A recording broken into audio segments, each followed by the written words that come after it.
Good morning and once again welcome to my YouTube channel, Pearson and Excel International Math by Mr. Kamoto. And today and in this video I just want to explain topic 2 of pure mathematics 2 IAL, and we'll be looking at example 3,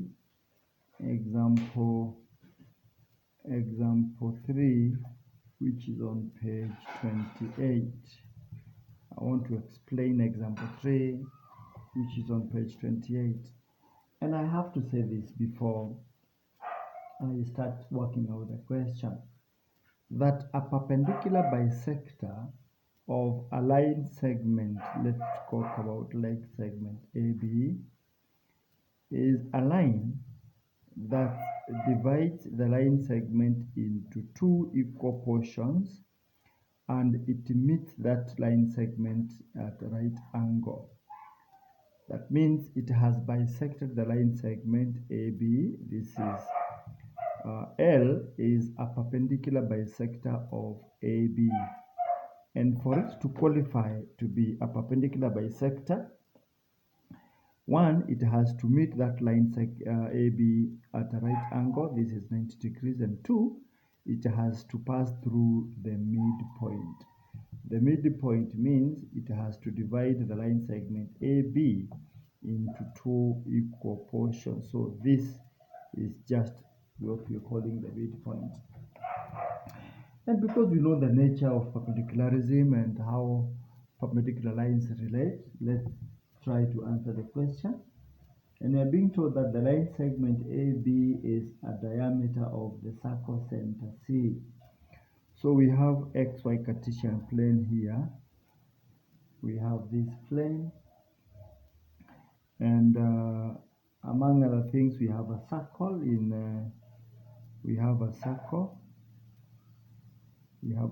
not necessarily passing through the origin, but we have a circle there, and we are told that we have a diameter there, and this is point A and this is point B.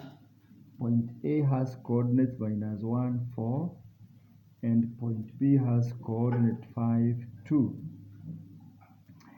Incidentally, we have a line segment there which is L, and this is center C, the center of the circle as well.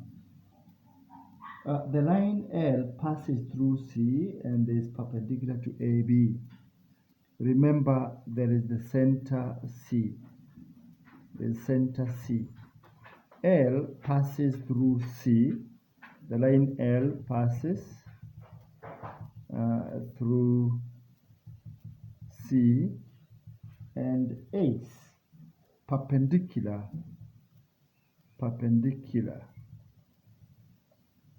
to AB. And we have explained so much about perpendicularism. Find the equation of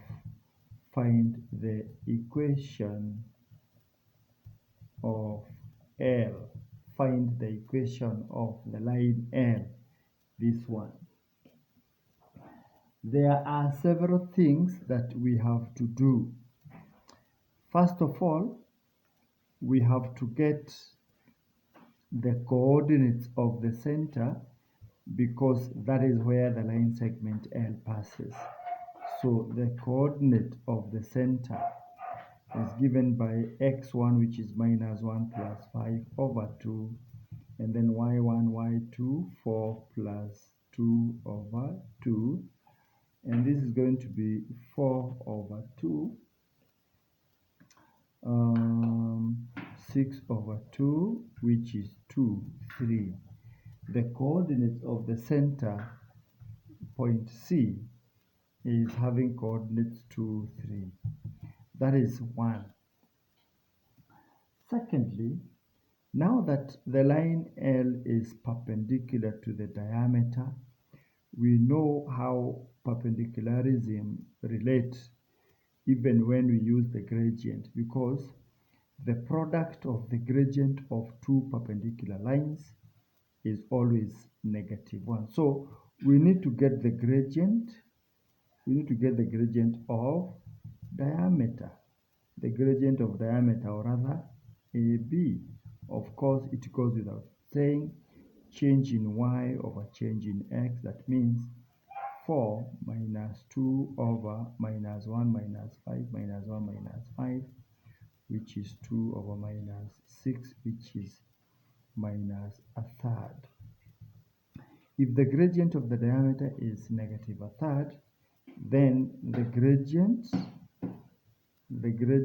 of L times the gradient of the diameter, which is minus a third, should give us a negative 1, meaning what is the gradient of L? So minus a third times the gradient of the line L should give us negative 1. So if we make the gradient of L the subject for the formula, we are realizing that the gradient of the line is minus 1 times 2 over minus, this is a third, minus 1 times 3 over minus 1. We have multiplied by the reciprocal of this one, which gives us a 3. So the gradient of the line L is a 3. So when the gradient is 3, we have that the gradient is 3, the gradient of L is 3, passing through what? Passing through 0.23. So it is important that we note that if we get another point x, y, because among other points, it passes through 0.23 and another point x, y, and that is exactly what we need to do so that we can effect the change in y over the change in x to give us the gradient, meaning that y minus 3 over x minus 2 is going to give us the gradient of the line, which is a 3. Incidentally, if you cross multiply, you're going to have y minus a 3 is equals to 3x minus a 6, and in this case y is equals to 3x minus a 6 plus a 3, which is minus a 3. And that happens to be the equation of the line segment as illustrated above. And therefore, yes, that is it. Please get to my YouTube channel, subscribe, and follow me, share widely, hit that bell of subscribing so that we can learn together. All right?